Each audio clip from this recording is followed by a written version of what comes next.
Thank you. Thank you. Stop. Please. Oh, thank you. That was abrupt. Welcome to Trivial 10 2023. My name is Jordan Halverson. We have been on a hiatus, a sabbatical, if you will. It has been refreshing. I have had a birthday. I hope you had a wonderful and safe set of holidays. Hope Thanksgiving was awesome. Christmas, Hanukkah, it was all amazing.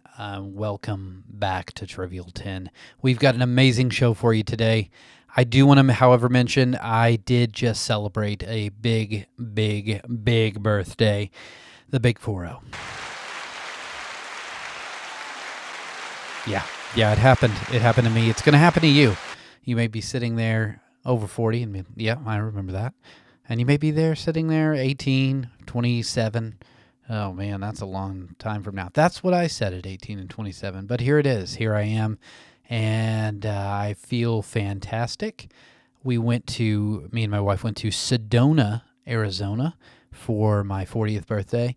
And got an Airbnb on the side of one of those red rocks, which was white the entire time because it snowed like uncharacteristically, historically, more snow than they receive. And not on the side of a mountain, being a Texan, was not a huge fan of driving down ice. Not driving ice when it's on a flat road. I'm not into that. But when it is on the side of a mountain, and let me just set it up for you, okay? It's one of those where you drive on the switchbacks up 1, 2, 3 on the third level with 2 switchbacks. And before you get there, you have to go down to the creek level because that's the lowest point. You cross a bridge that is basically metal grates that are 6 inches apart and one tiny platform for pedestrians that's about 18 inches wide. So apparently by either magic or science or a combination of the two, these never freeze. These grates never freeze. So that's how you get up there, and then you got to come down the same way. It is one way, meaning there's only room for one car, or you would think there's only room for one car. But on the day we were leaving, we had to leave early to get back down to Phoenix to the airport, and so we had to leave when it was about 21 degrees. Everything that had mushed up refroze.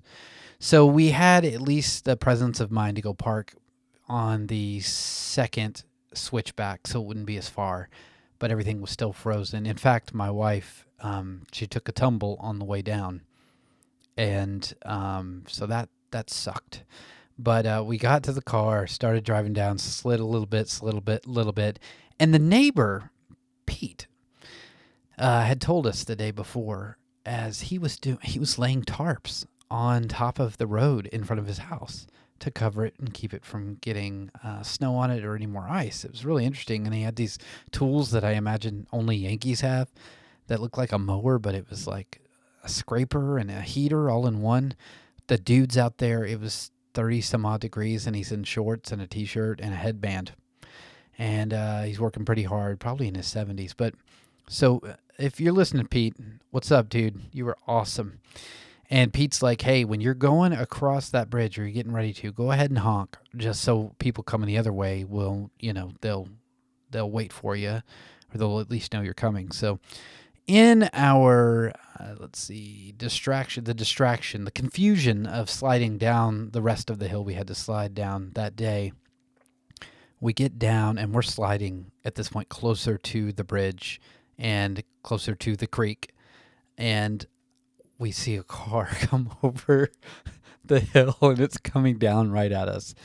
And it's a local, and they probably went out to go get donuts because we had to leave pretty early in the morning. Donuts or meth, I'm not sure yet what they got, why they were out this early when they didn't have to be. Maybe they had some business to do. Anyways, they probably had the spike-studded tires and all that stuff, four-wheel drive, all that stuff. We did not. We were borrowing my sister's car and my brother-in-law's car, which is awesome. That was really, really generous of them to do that. But I don't think that we just didn't have the proper equipment to drive in that because they live in Phoenix, and that's not what you need there. And so we're coming down, sliding closer and closer and closer. And we're praying. We're like, Lord, just get us across this bridge, please. So we were forced to move out of the way, closer to the creek, next to the bridge of no return and regret and death. And then they pass us, and then I just gun it. Like, not gun it, like floor it, but just like, okay, we're just going to go. And so we went across the bridge, which did not freeze, was not frozen, did not slip there. And then I thought for sure we're going to lose some type of footing on the way up the hill because you're at the lowest point where the creek is, right? And so we just drove steady speed and hit the main road, which was fine. But because they use they have snow trucks up there, but on the side of the mountain was ridiculous. But that was Sedona. You did not tune in for that, though. You came here for Trivial 10 trivia, and that's what I'm going to give you. I do want to address the elephant in the room, not the elephant behind me, but I'm riding solo here. Zane is continuing his career, and that is taking a lot of time, so he's still out.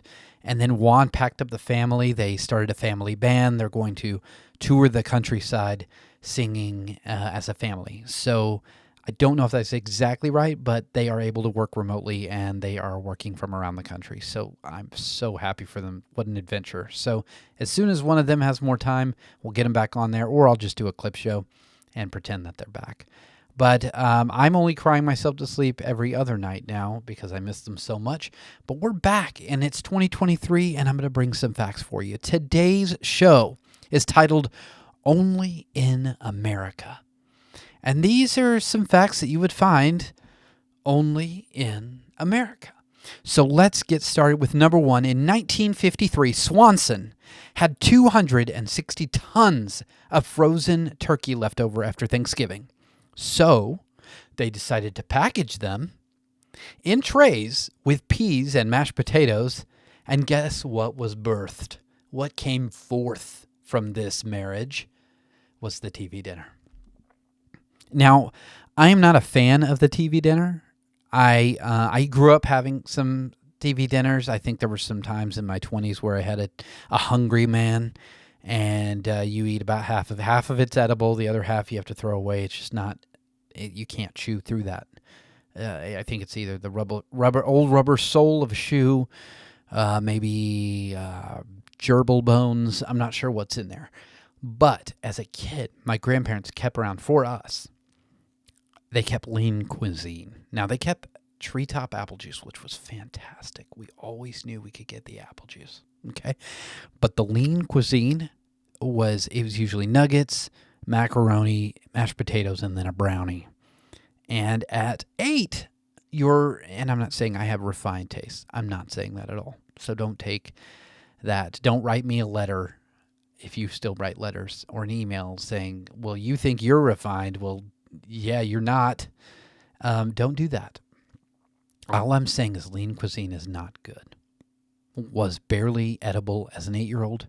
And so I might be a little bit of a TV dinner snob. So there it is.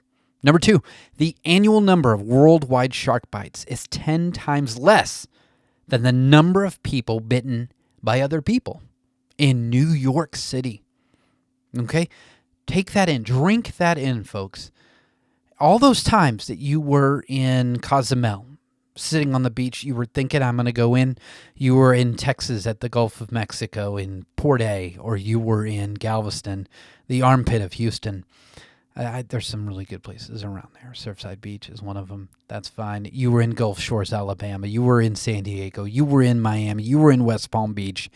And you were in Cape Cod. And you were thinking, I might get in there, but no, there might be a tiger or a bull shark in there. And they're going to just take even if they just take a snack, a little bite, just to taste, it could end you. Here's the deal. There are only 129 shark attacks. Again, this is reported, though, of humans, 129 a year worldwide. However, in New York, there are approximately 1,600 incidents of humans biting other humans. So just be careful in New York. But I would tell you that anyway. Number 3, there's a basketball court above the Supreme Court Okay? In the Supreme Court building, there is a basketball court. Now, those people make some really important decisions, consequential decisions for the country. And for a lot of those individuals, I'm sure the stress builds up. And then they have clerks that are working for them, for each one of those judges, and I am sure that is a stressful job. So it is nice, but it is known as the highest court in the land. Yeah, that's their joke, not mine. Number 4, during World War II, the U.S. government urged citizens to donate their excess bacon fat to the Army so you could do your American duty with your bacon fat. A whole committee was even created for it, the American Fat Salvage Committee. The fat was used to make glycerin, which in turn was used to make bombs. Bacon bombs. So that's awesome. Way to go. That's American ingenuity at its finest. Bacon bombs. Number 5, Winston Churchill, the hero of World War II as far as Britain is concerned. And I think a lot of Americans respect Winston Churchill. His mother was actually born in Brooklyn, New York. Speaking of New York, she was born in Brooklyn, raised in Brooklyn and Paris and some other international city. She was a socialite, but later in life, it's said that her second and third husbands were around the same age as Winston. So she was a lady about the town and really got things done. Here's the thing, though, ladies. She, in 1921, was wearing high heels, getting ready to go out, fell down the stairs. She broke her ankle. She ended up with gangrene, apparently. And then her leg was amputated above the knee, and then she passed away. So I believe that's actually backwards. Her ankle was injured, they had to amputate, and then the gangrene set in after the amputation. That's how that generally works. So that's Winston Churchill's mother, actually an American. Number 6, since 1971, Lake Superior State University in Sault Ste. Marie, Michigan, I got all that out, has issued permits to unicorn hunters. Now, I didn't know there were unicorn hunters. I've not seen that section at Cabela's or Bass Pro Shop or even Walmart. But you can, in Michigan, get a permit. Now, the fact that there are government funds being spent to print unicorn hunting licenses is, I used to be surprised by government waste, back when I was like 7. And then I learned differently. But anyways, yeah, so you can go hunt. Now, I think I'd want to see a unicorn, but it would make an awesome addition to the trophy case or the trophy room, right? You've got your boar, maybe you've got a moose, elk, and then the unicorn. Like, nobody can compete with that. A unicorn on the wall. So I can see why people do it. I've not yet seen one. But number 7, the average American typically eats between, get this, 3,000 and 5,000 calories at Thanksgiving dinner. Not just Thanksgiving throughout the day. Now, growing up, we had 2 Thanksgivings. We'd go to my mom's side for lunch and then my dad's side for dinner. So you would kind of take it easy at both, right? You don't want to get back over to your aunt's at night and not be able to eat anything, because then you just look like a jerk. But you can't help not eating more at that first one, right? Because you haven't had any. And so I can completely buy that. Starting if you've got 2 Thanksgiving dinners, but they're saying the Thanksgiving meal, so that was our combined meal. But if you're sitting there, you're at the one meal, you've got mashed potatoes, people put milk, whole milk in that, butter, some people put sour cream. This guy, don't bash it until you've tried it. It makes them really, really creamy and fluffy. Let's see what else. The macaroni and cheese, which people I think sometimes now put, like my sister puts breadcrumbs on top, which is just sick. It's ridiculously good. And then, of course, you have to have the obligatory turkey, so that adds some, a gravy, of course. And then the obligatory pumpkin pie, which is only good if you smother it with whipped cream. And then if someone brings, like my wife will make like this chocolate silk pie. That's ridiculous. You've got to have that. And then if somebody makes an apple pie, you've got to have that too. It's celebratory. You're festive. It's Thanksgiving. We're grateful. Let's have a bite. Or 1,700. So yeah, 3,000 to 5,000 calories on Thanksgiving at Thanksgiving dinner. If you are down about yourself, this next one will help you. Number 8, Ben Franklin's formal education ended at 10 years old. So if you're down and out, I only did this, or I only got this done. I only got through high school. I only got through my bachelor's. I only got my associates. I only got my master's. And if you're saying that, like, kind of a tool. But anyways, the whole point to this is his formal education ended at 10, and he did amazing, great things. That's Ben Franklin, one of our founding fathers. So be encouraged today. Number 9. This one is really cool. One of the world's largest stockpiles of nuclear weapons is located at the U.S. Navy base near Seattle. Now, the fact that that's public knowledge is a little scary that we even say that, but it is, but I mean, it's in a good location, right? You need it on the West Coast and the East Coast. It's probably guessed that it would be there, but it is partially defended by trained dolphins. Now, do these dolphins have lasers on their heads that they can shoot bad guys, shoot terrorists with? Probably. Could they be distracted by a boat full of fish, mackerel, just tossed into the ocean? Also probably true. Would they use the lasers to cook the mackerel and then eat them like civilized beings? Most likely. I'm just amazed that we're using dolphins to protect our nuclear stockpile. So hopefully there's more defense mechanisms. I bet, and this is probably what they're used for, is just detection, underwater detection of any type of enemy submarines or military operations underwater, but I'm hoping that they have lasers. So, number 10, Abraham, I believe it's pronounced, Abraham Lincoln. Okay. He had the opportunity to populate the United States with elephants. And you say, why, Abe? Why did you not do that? Maybe it was on his desk the night before he went to the Ford Theater. But, no, it happened during the war. It was the king of Siam, King Rama. He offered to ship elephants across the Pacific to aid the North in the war. And he wrote back, Dear King of Siam, thank you for the offer. It's really great. I don't think it's too practical. Hugs and kisses, Abe. He was basically said this, I appreciate it, but I don't know how we would get them over here. It's like Noah's Ark Part 2, but this time all elephants. I don't know how that goes. The South probably is looking out for giant shipments coming in, and that just would not go well. Not a great plan, but the offer was really nice. So thank you, King Rama of Siam. And thanks, Abe Lincoln. Now we just have elephants in the zoos where it's probably safer this way.